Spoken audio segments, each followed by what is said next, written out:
ስኳር ስኳር ስኳር ስኳር ስኳር ስኳር ነሽ ጣፋጭ በፍቅርሽ መዓዛ ሰላም ደስታን የምትሰጪ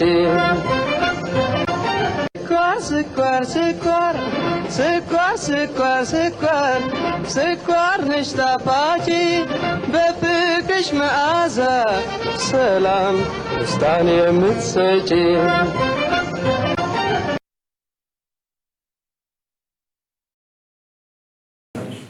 ዳፊ ሰበብኝ ማውል ይየገኘ ይየነጋን ማጉድ ቲናና ማጉድስ ጉዳኑ ማጉድ ወረቢያ ጉቹ ከነ ረቢሳና አይ ይገኛ ከኑ ባከኛ ነው አለ ረቢታቡ ነጋኑ ጉቹ ነጋኑ ያፋ ሰበብኝ ማዋ ይየገኘ ለይ ነጋኑ አጉድ ጉቻ ከነለ ጉቻ ጋሪ ጉቻ ኮቴን ጂ ነው አጉድ ባከና ወለ ረቢትና ini balanu falcha balanu falcha rabbi nagaan bulcha nagaan no hamanu rahalu tokkummaa keenya cimsu misooma keenya kan caalmu qabne kana rabbi galmaanu haa ga'u tokkummaa keenya nu haa cimsu fayyaa nu haa kennu biyya keenya nagaa haa ta'u akkanumatti qaamni olaanullee rakkoo gaafachuudhaaf naannoo kan dhufeenis nagaan dhufee akka agarru rabbiin waa godhu warshaan kunillee kan uummataaf tajaajilu waan ta'eef ammallee kun duratti akka tajaajilu rabbi waa gargaaru amma hamaanurra haa qabu naannoon keenya magartuudha jiituu wanjii ammallee jiidha kan nurraan dhabin bulchii kan bulchus kan bulus hunda isaatu walii galchee rabbi nagaa nu haa kennu hamaanurra haa qabu horaa bulaa liibanaa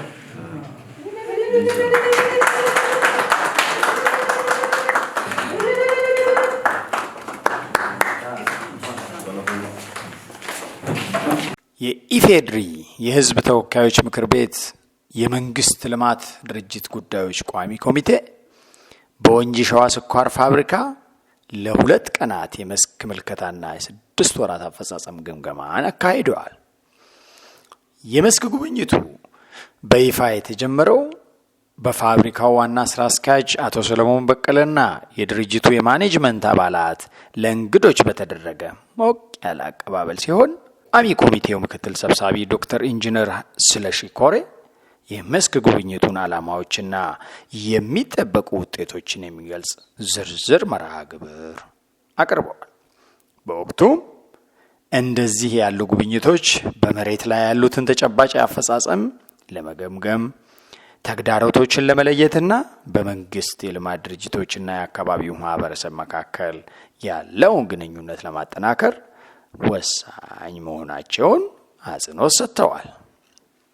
የልኡካን ቡድኑ በፋብሪካው ስትራቴጂክ ስራዎች የሚዳስስ የመስክ ምልከታን ያካሄደ ሲሆን በዚህም የእርሻ ዘርፍ ስራዎችን፣ የፋብሪካ ምርት ሂደትና በተጋዳኝ ልማት የተከናወኑ ተግባራትን ተመልክቷል።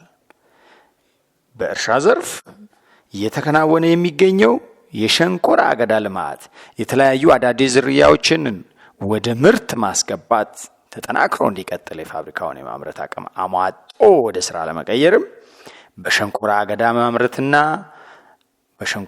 ምርትና ምርታማነት ላይ የሚሰራው ስራ እንደተጠበቀ ሆኖ ተጨማሪ የሸንኮራ አገዳ ማሳዎችን ወደ ልማት ለማስገባት እየተከናወኑ ያሉ ስራዎች ተጠናክረው እንዲቀጥሉና በአውትዶርስ ልማት ማሳዎች የመስኖ ውሃ አቅርቦቱን አስተማማኝ ለማድረግ አዳዲስ ተጨማሪ የውሃ ፓምፖችን በግዢ እንዲቀርቡና ወደ ስራ እንዲገቡ ቋሚ ኮሚቴው አደራ ብሏል። ማክሲመም እስከ ማርች 15 እዛ አካባቢ ተከራማተን ስለዚህ እሱን ለማድረግ የወንጂ እንግዲህ በኔቸር ወደ 95% አካባቢ በጣም ቨርቲክ ሶይል ጠንካራ አፈር ነው። ጥንቃቄ ይፈልጋል። እንደምታዩት እንግዲህ ያደረ ማሳ ሲሆን አፕሮች ቦት ይደረጋል። ከዛ በኋላ ስሎ ይደረጋል፣ አሮ ይደረጋል። ያለ ወደ 7 አክቲቪቲዎችን ጨርሶ ለተከላ የሚደረገው ማለት ነው። ይሄ ፕሌኒንግ የሚባለው አሁን የተከተተ ማሳ ላይ የመደልደል ስራ ነው የሚሰራው። ፕሌን እያደረገ ነው ማለት ነው። ፕሌን ያደርጋል። ከዚህ በኋላ እንደገና የመጨረሻው ግሬዲንግ የሚባል አለ። የመጨረሻ ማስተካከል ስራ ይሰራና ፈሮዎቹ ይተሰራሉ። ስለዚህ ይሄንን ስራ ለመስራት በአማካይ እስከ 53 ቀን አካባቢ ለመሬት ምቹነት ማለት ነው ወከብን። ስለዚህ መሬት ዝግጅት ላይ ያው ጠንካራ ስራ ይሰራል። ከዛ ባሻገር ደግሞ ሌላው መሬት ማከም በማማነት እንግዲህ ያው ወንጂ ሊዳን ይችላል እንደምታውቁት የመሬት በት አለበት። አጠቃላይ ፋብሪካው ወደ 6 ኪሎ ሜትር ሲዲ ነው የሚፈጀው። በአማካይ ወደ 14 ሺህ ሄክታር አካባቢ ዲማንድ ያለው አሁን ግን ያለ ኦልሞስት ወደ 8 ኪሎ ሜትር ከፍተኛ ጥረት አለ።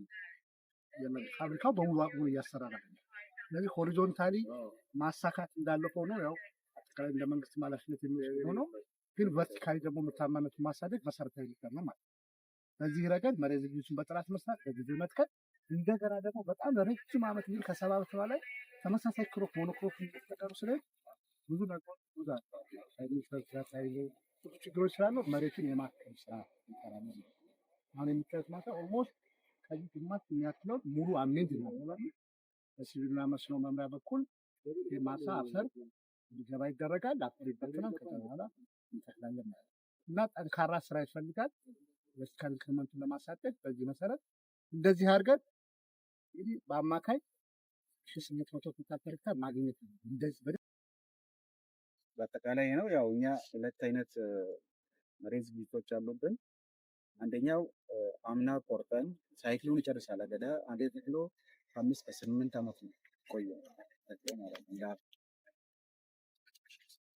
ሲጨርስ የሚያድራለ ጃሪ ወይ ፋሎ የምናደርጋለን። ፋሎ ስናደርግ በሌቪውም ናቅራለን።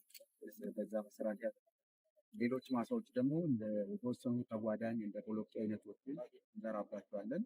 ከዛ በኋላ ወደ ዘንድሮ ሲሻገር አፕሩቲንግ ሳይሆን ቾፒንግ የሚባለው ይቀጥላል። ቀጥታ ፍሎ ነው የሚገባው።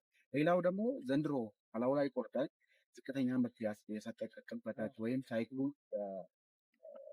ቀላል አፈር ውስጥ ወድቆ የሚጨርስ ከሆነ ቆርጠን ወደ ፋብሪካ ካስገባን በኋላ መልሰን እንገለብጣለን። ሁለተኛ ስራ ነው ያለው።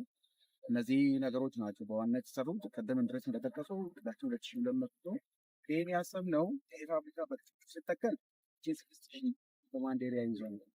ከዛ 1969 አካባቢ ነው ይሄ ኮንትራክት ፋርሚንግ ወይም አፕሮች ነው የጀመረው።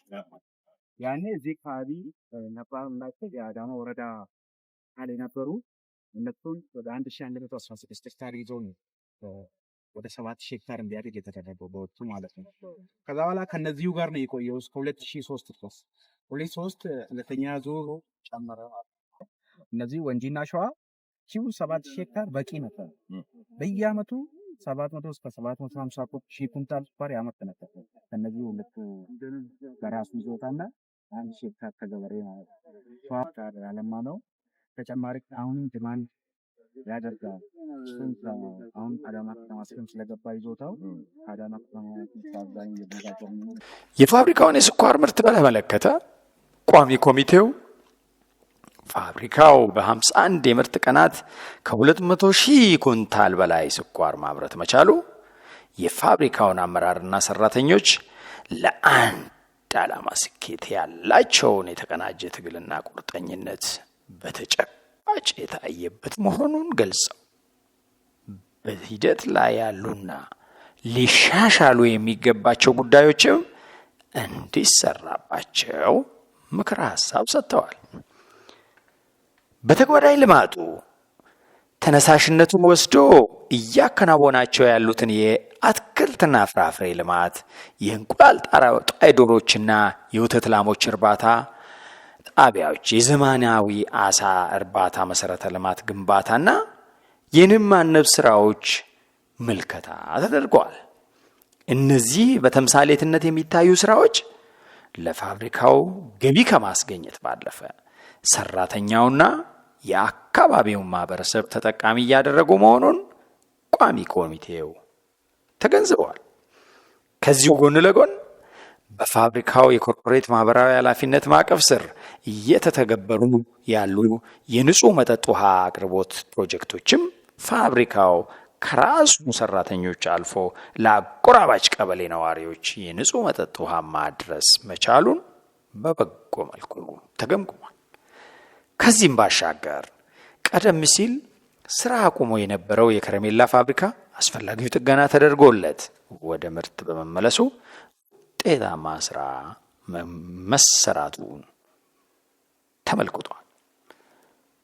ከመስክ ምልከታው በኋላም ቋሚ ኮሚቴው ከድርጅቱ ማኔጅመንት አባላት፣ ከሰራተኞች፣ ከሸንኮራ አገዳ አብቃይ ማህበራትና ከአካባቢው ማህበረሰብ ተወካዮች ጋር በተናጠል ሰፊ ውይይት ያደረገ ሲሆን በውይይቱ ወቅት የወንጂ ሸዋ ስኳር ፋብሪካ በሰላምና ደህንነት፣ በመንገድ መሰረተ ልማት ጥገና፣ በንጹህ መጠጥ ውሃ አቅርቦት፣ በኮሪደር ልማት፣ በትምህርት ቤት ተማሪዎች ምገባና አቅመ ደካሞችን በመርዳት ረገድ ከአካባቢው ማህበረሰብ ጋር በቅርበት እየሰራ መሆኑ ተነስቷል። ከማህበረሰቡ የተወከሉ ተሳታፊዎችም ከፋብሪካው ጋር ያላቸው ቁርኝት ረዘም ያለ ዕድሜ ያስቆጠረ እንደመሆኑ ፋብሪካውን እንደ ዓይን ብሌናቸው እንደሚያዩትና እንደሚጠብቁት አረጋግጠዋል። የስፖርት ሜዳዎች ማስፋፋት፣ ተጨማሪ የሥራ ዕድል ፈጠራና በሌሎች የማህበረሰብ ልማት ተግባራት ላይ ትብብርም እንዲጠናከር ጠይቀዋል።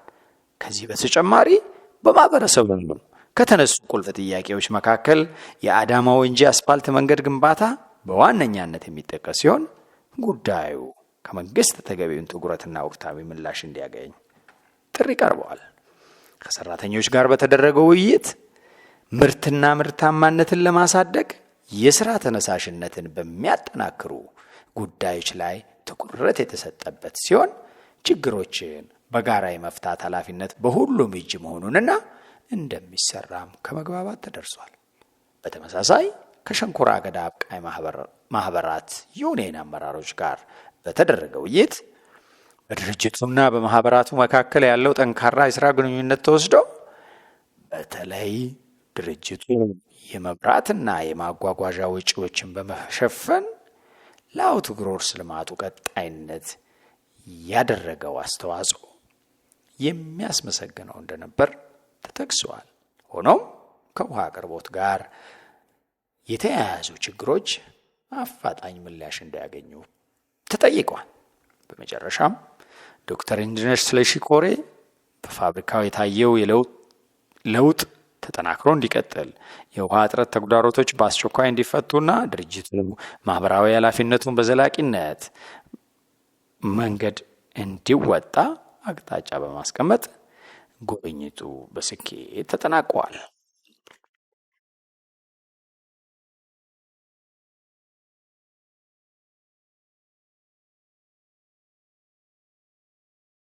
በወንጂ ሸዋ የነበረ ቆይታችን ጥሩ ነው። ያው የወንጂ ሸዋ ስኳር ፋብሪካ እንግዲህ ወንጂ መጀመሪያ ጀምሮ ሸዋ ቀጥሎ ሁለቱ አንድ ላይ ሆነው ወንጂ ሸዋ ሆነዋል። ስኳር ስራ በዋናነት ከማሳ የሚጀምር ነው። በሰው ኃይል የሚሰራ ነው።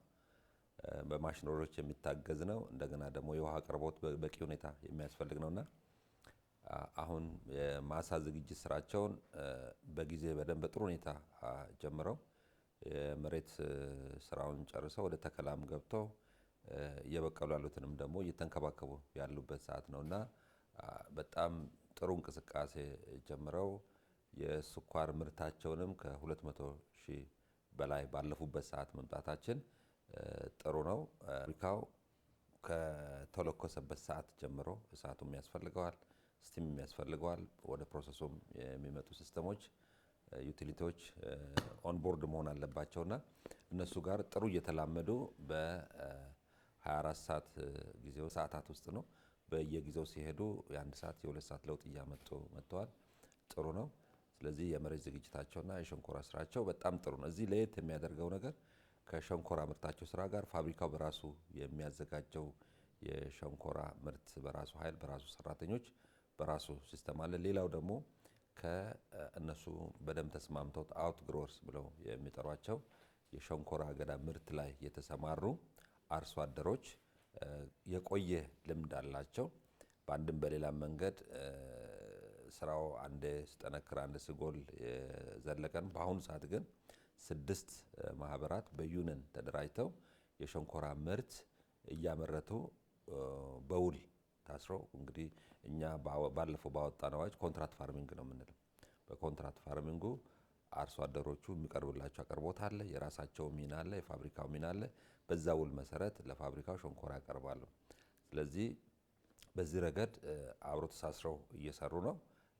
ጥሩ ተሞክሮም አለ፣ ሊስተካከሉ የሚገቡ ጉዳዮችም አሉና አሁን ባለበት ሁኔታ የሸንኮራ አቅርቦቱ ጥሩ ነው። ፋብሪካው የመፈጸም አቅሙ ኢፊሸንሲው ከዚህ በላይ ሸንኮራ አገዳ መቀበል አቅም አለ።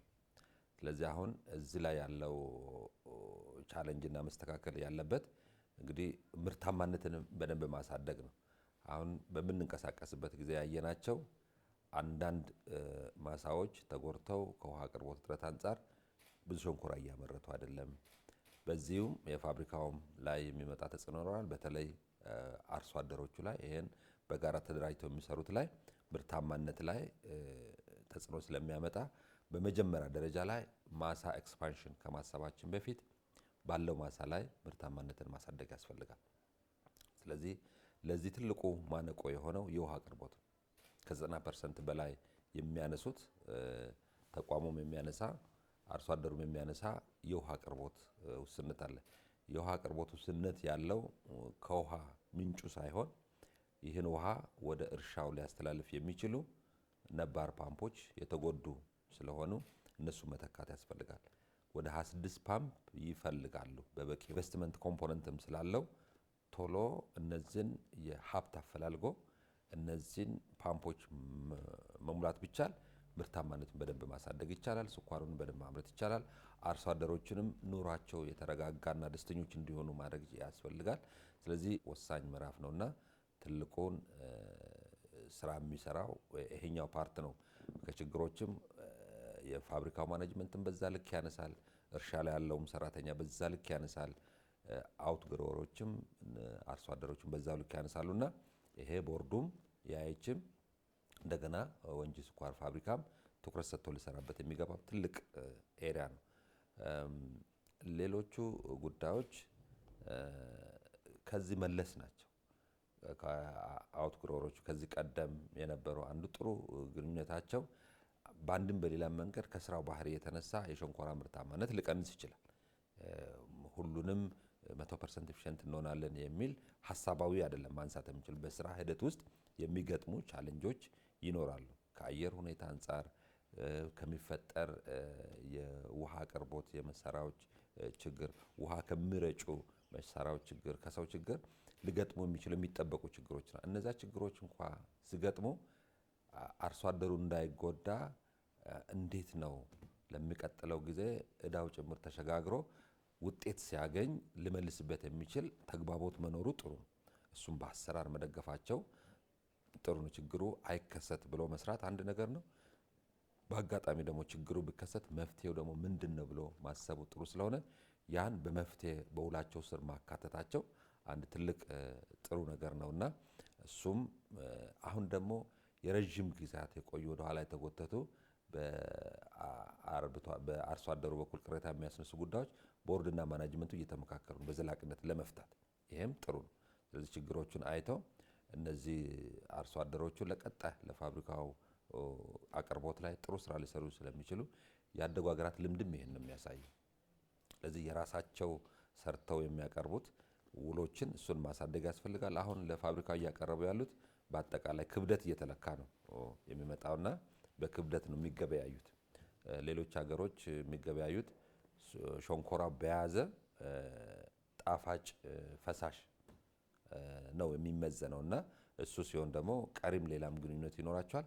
እኛ በደረስንበት ደረጃ ይህንኑ እየተጠቀምን ማሻሻል ሳያስፈልግ ደግሞ ጥናቶችን እያደረግን ልምድ እየቀመርን እንሄዳለን።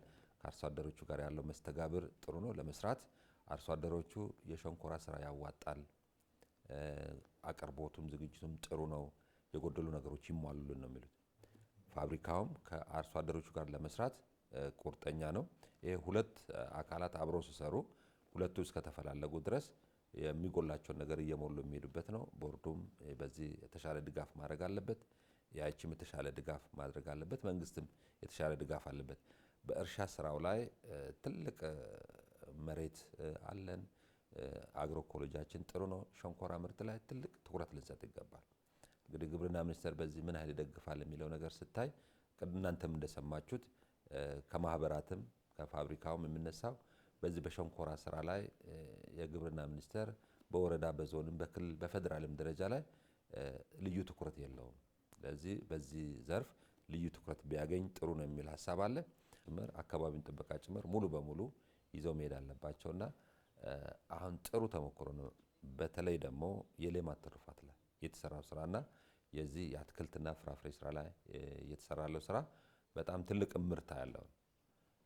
ስለዚህ ከእንቁላል ጋር ከወተት ጋር እንደገና ደግሞ አሳ እርባታቸውም ጭምር የጀመሩት ይሄ ከኒውትሪሽን ቫልዩ አንፃር ለነሱም ጥሩ ነው። በዛ ደግሞ በትንሽ ቦታ እንደ አሳ ልማት በትንሽ ገንዳ በትንሽ ኩሬ ጥሩ ማግኘት ይቻላልና ይሄን ተሞክሯቸውን አሳድገው ከዚህ የሚገኙ ስራዎች ካሉ ለዚህ ደግሞ ግብዓት የሚሆኑ ራሳቸው መኖ ማምረት ይችላል። ከተረፈ ምርቱ የተወሰኑ ነገሮችን ነው መደባለቂያ የሚያስፈልገው። መኖም ለማምረት መጠነኛ ማደባለቂያ ማሽን አዘጋጅተዋል። እሱም ጥሩ ነው። ስለዚህ አብሮ ተጓዳኝ ሆኖ ውጤት ማምጣት የሚችል እድል ስላለው ራሳቸው ምግባቸውን በደንብ ተጠቅመው አካባቢውን ተጠቅመው አገሪቱን መጥቀም የሚችሉበት እምርታ እየታየበት ነው ያለውና እስከ 100,000 ዶሮ አላቸው። ከብቶች አካባቢ ያለውም ጅምር ጥሩ ነው። እነሱን አጠናክሮ መቀጠል አለባቸው። የድሮ ደስታ ከረሜላ ስኳርን ለማለማመድ ያለው መሀል ላይ ተቋርጦ አሁን ወደ ስራ ገብቷል። ስለዚህ እሱም ምርት ጥሩ ነው። እንግዲህ ደስታ ከረሜላ ድሮ ተስቶ ይኖራል።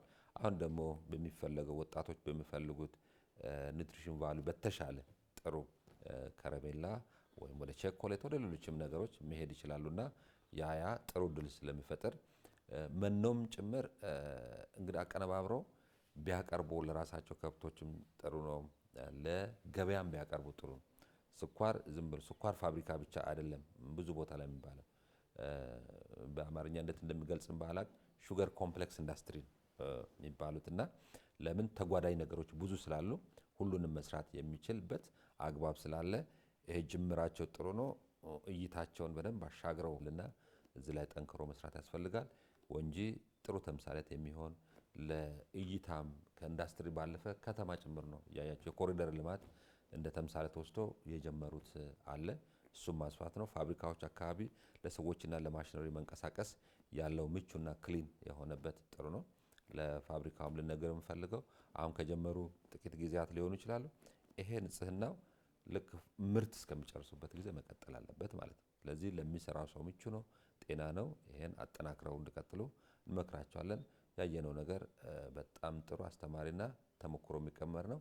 የአውት ግሮወሮቹ እዚህ የተጀመረው ስራ ሌሎች ቦታ ላይ ቢሄድ አርሶ አደሮቹ የነነት ስሜት ያሳድጋል። ስለዚህ በማንም የማስነካት እድሉ አይኖርምና ይህን ተሞክሮ በደንብ መቀመር የውጭ ሀገር ሳክሰስ የሆኑበትን ቦታ ወስዶ እኛ ጋር ጠንካራ ጎኑን ወስዶ ጉለቱን ሞልቶ ለሌሎችን ማስተላለፍ የሚገባ ተሞክሮን አገኘ ነው የሚል ሀሳብ አለ።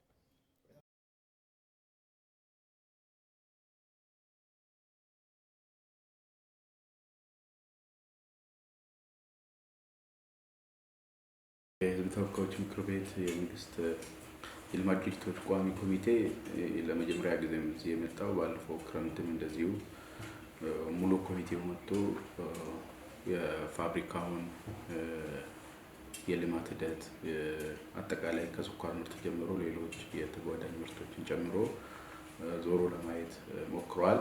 ግን ይሄኛው ጉብኝት ከዛ የሚለየው ዲቴይል ዝርዝር ጉዳዮችን አይቶ ቅድመ ተከተሎችን በደንብ ፈትሾ መሬት ላይ ያሉ ሁኔታዎችን የስራ ሂደታችንን በማየት በጥልቀት ገምግመዋል። እንግዲህ ይሄ እንደ መንግስት የልማት ድርጅት በየጊዜው ያሉትን አፈጻጸሞች አይቶ አቅጣጫ መስጠት በጣም ወሳኝነት አለው። ከመንግስትም የሚፈለጉ ድጋፎች የሚገኙት በእነዚህ ግምገማዎች ስለሆነ ለፋብሪካችን እጅግ ጠቀሜታ ያለው ጉብኝት ነው ብሎ መውሰድ ይቻላል። ከዛ አንፃር ኮሚቴው እንግዲህ ባያቸው የስራ ዘርፎች በሙሉ በመልካም አፈጻጸም ላይ እንዳለ ገምግሞ ፊድባክ የሰጠበት ሁኔታ አለ። በተለይም ደግሞ ትኩረት እንዲሰጥበት ብሎ በጣም በደንብ ረገጥ አድርጎ የተናገረው ከዚህ ከምርታማነት ጋር ተያይዞ ያሉ ጉዳዮች ትኩረት ተሰጥቶ ማሻሻያ እንዲደረግባቸው በማጠቃለያው ላይም ከሌሎች የባለድርሻ አካላትም ጋር ውይይት በሚደረግበት ወቅት ተነስቶ ልዩ ትኩረት በመስጠት አቅጣጫ የሰጠበት ሁኔታ ነው ያለው። ስለዚህ እኛን በእጅጉ የሚደግፈን የሚያበረታንና ልዩ ትኩረት ልንሰጥባቸው የሚገቡ ቦታዎች ላይም ትኩረት እንድንሰጥ የሚያግዘን ጉብኝት ነው ብሎ መውሰድ ይቻላል። እሺ፣ ያው ከመስክ ምልከታው ባሻገር ከተለያዩ አካላት ጋር ውይይት ሲደረግ ነበረ። በተለይ ከማህበረሰቡ ጋር ከአውትዶርሶች ጋር ያው በድርጅታችን ድርጅቱ ከሚያመርተው ሸንኮራ አገዳ ባሻገር በገበሬዎች በአምራች ገበሬዎች በኩልም ሸንኮራ አገዳ ይመረታል እና ከእነሱ ጋር ውይይት ሲደረግ ነበር። እነዚሁም ከሰራተኛው ጋር በማጠቃለያ ደግሞ ከድርጅቱ የማኔጅመንት አባላት ጋር ውይይት ተደርጓል እና በዚህ ውስጥ የተቀመጡ በመልካምታዊ ተሞክሮች እና በቀጣይ ለመሻሻል አለባቸው ተብለው የተቀመጡ ዋና ነጥቦች ይመስላል። ኦኬ፣ ቋሚ ኮሚቴው ሲመጣ ባለድርሻ አካላትን በሙሉ ለየብቻ ለማግኘት ሞክረዋል። እንግዲህ ባለድርሻ አካላት ማለት አውትግሮወርስ ከኛ ጋር ላለፉት 40 ዓመታት አገዳ እያመረተ ለፋብሪካው ሲያቀርብ የነበረ ማህበረሰብ ነው። ይህ ማህበረሰብ ልክ እንደ ፋብሪካው በርካታ ውጣ ውረዶችን አሳልፎ የመጣ እንደመሆኑ መጠን አሁን ያለበት ሁኔታ ማየቱ ተገቢ ነበረ። ከዛ አንጻር የአውትግሮወርስ ማህበራት አመራሮችን መድረክ ፈጥሮ ከነሱ ጋር ሰፊ ውይይት ተደርጓል። እዛ ላይ እንግዲህ አውትግሮወርስ ማህበረሰቡ ከፋብሪካው ምን ይፈልጋል፣ ፋብሪካው ከነሱ ምን ይፈልጋል፣ የጋራ ተጠቃሚነትን መሰረት ያደረገ ቀጣይነት ያለው ልማት እዛ አካባቢ መረጋገጥ እንዳለበት ነው የሁለቱም ፍላጎትና ያን ደግሞ ቋሚ ኮሚቴው ተገንዝቦ እዛ ውስጥ ያሉትን ጉድለቶች አርሶ አደሩ የሚያነሳቸው የምርታማነት ማነቆዎችን አዳምጦ እዛ አካባቢ ፋብሪካው እንዲያስተካክላቸው በተለይም ከውሃ አቅርቦት ጋር ከመስኖ አቅርቦት ጋር ተያይዞ ብዙ ጊዜ ችግር እንደ ችግር ይነሳል። ያንን ፋብሪካውን በሰፊው እየሰራበት ነው ያለው። አሁንም ያንን በዘለቄታው ለመፍታት በርካታ ሚሊዮን ብሮችን ፋብሪካው መድቦ የመስኖ ፓምፖችን ለማቅረብ በሂደት ላይ ይገኛል። ያንን ቋሚ ኮሚቴው በመልካም አፈጻጸም አድርጎ ወስዶታል። ነገር ግን አርሶ አደሩ ያንን ማሳውን በአግባቡ እንዲንከባከብና ችግሮችን ፈቶ ተጠቃሚነቱን የበለጠ እንዲያረጋግጥ አቋም እንዲይዝ የተደረገበት መድረክ ነበር ማለት ይቻላል ማለት ነው ከአውትግሮወርስ ማህበረሰብ ጋር። ሌላው ቋሚ ኮሚቴው ውይይት ያደረገው ከአካባቢ ማህበረሰብ ጋር ነው። አካባቢ ማህበረሰብ ማለት በቀጥታም በተዘዋዋሪ ከፋብሪካው ጥቅም ያገኛል። ስለዚህ ያገባዋል፣ ይመለከተዋል። የዚህ ፋብሪካ ህልውና ከማህበረሰብ ያገባዋል። ምንስ ግንዛቤ ያለው እንዴት ያዩታል ይህን ፋብሪካ የሚለው ጥያቄ ቀርቦላቸው ማህበረሰቡ በርካታ ጉዳዮችን አንስተዋል ማለት ነው። ስለዚህ ፋብሪካ ህልውና እንደሚያሳስባቸው ፋብሪካው በቀጣይ ጥሩ ደረጃ ላይ እንዲደርስ ጽኑ ምኞትና ፍላጎት እንዳላቸው ገልጸዋል። ድጋፍም ሲያስፈልግ በቦታው በመገኘት አስፈላጊውን ድጋፍ ለፋብሪካው እንደሚያደርጉ ቃል የገቡበት መድረክ ነበር። ሁለተኛ ደግሞ ፋብሪካው አሰራሩን እንዲያሻሽል፣ የስራ ዕድል እንዲፈጠር ለአካባቢ ማህበረሰብ ማህበራዊ ኃላፊነቶች ላይ በብቃት እንዲሳተፍ የተነሱ ጉዳዮች አሉ። ፋብሪካው ያንን እስካሁን ድረስ ባሉ ሁኔታዎች አቅም በፈቀደ መጠን እየተሳተፈ ይገኛል፣ በመንግስት መዋቅር በኩል ማለት ነው። ስለዚህ ያም ፋብሪካው ከማህበረሰቡ ጋር ያለውን ግንኙነት ያለበትን ደረጃ ያወቅንበት መድረክ ነው ማለት ነው። ጥሩ መልካምነት እንዳለ እናውቃለን። የበለጠ ደግሞ ከተነሱ ሀሳቦች ስንነሳ የተሻለ ደረጃ ላይ እንዳለን ገምግመናል። ቋሚ ኮሚቴውም ጠንካራ ግንኙነትና መቀራረብ በመሀላችን እንዳለ ተገንዝቧል። ይሄ መቀራረብ ግን የተሻለ ሆኖ ወደፊት እንዲወጣ እና የባለቤትነት ስሜት በአካባቢ ማህበረሰብ ውስጥ እንዲሰርጽ አቅጣጫ ያስቀመጠበት ሁኔታ ነበር ማለት ነው። ሌላው ከማኔጅመንት ጋር እንደዚሁ ውይይት ተደርጓል። ከማኔጅመንት ጋር እንግዲህ ውይይት የሚደረገው አፈጻጸም ነው።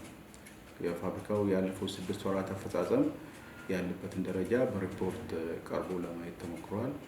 የተሻለ አፈጻጸም ላይ እንዳለን ተገምግመዋል ማለት ነው። አመራሩ በቁርጠኛነት ይህን ፋብሪካ በዘላቂነት እድገቱን እንዲያረጋግጥ፣ ትርፋማነቱን እንዲያረጋግጥ ኮሚቴ ሆኖ እንዲሰራ አቅጣጫዎች ተቀምጧል ማለት ነው እና ጥሩ ጊዜ ነበረን ማለት ይቻላል።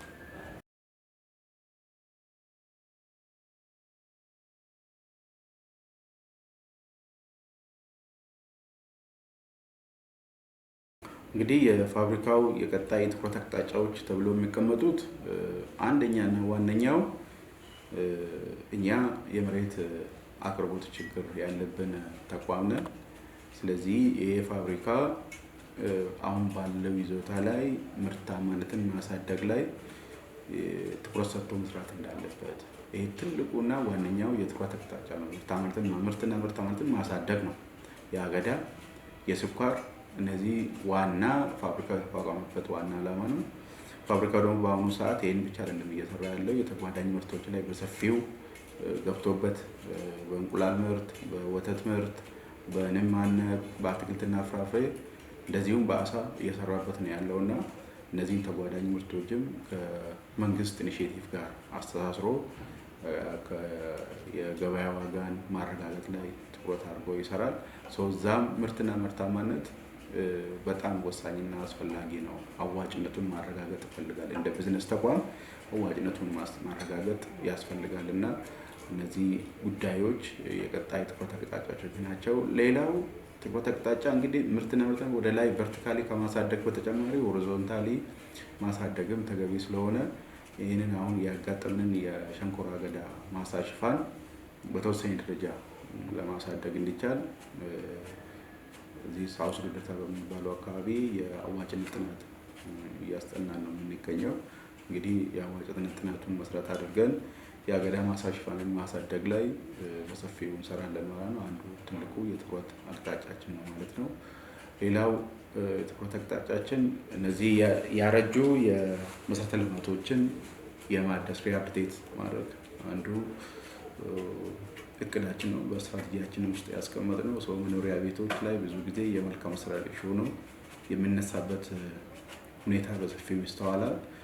እነዚህን መኖሪያ ቤቶች ሰራተኛ በሚመጥን መልኩ በየደረጃው ቤቶችን መልሶ የማደስ ስራ በሰፊው እንሰራለን ማለት ነው። ከዛን ውጪ ድርጅቱን ከአዋሽ ጎርፍ መከላከል ነው ትልቁ ነገር አንዱ። እሱን ዳይኮቻችንን በማጠናከር ድሬኔጃችንን በማስተካከል አካባቢው የተሻለ ውጤት እንዲያመጣ ማድረግ ነው። ሌላው እንግዲህ ለሁሉም አሁን ላነሳዋቸው ስራዎች ሰላምና ጸጥታ ወሳኝ ነው። የአካባቢውን ሰላምና ጸጥታ ከማረጋገጥ አንጻር ከአካባቢው መስተዳደር ጋር በመቀናጀት በእኛ ኮማንድ ኤሪያ ውስጥ ምንም የሰላም ወይ የጸጥታ ኢሹ እንዳይከሰት እንዳይፈጠር 24 ሰዓት ተክተን እዛ አካባቢ አስፈላጊ ቁጥጥርና ክትትል ማድረግ ነው እና እነዚህ የትኩረት አቅጣጫዎቻችን ናቸው ማለት ነው።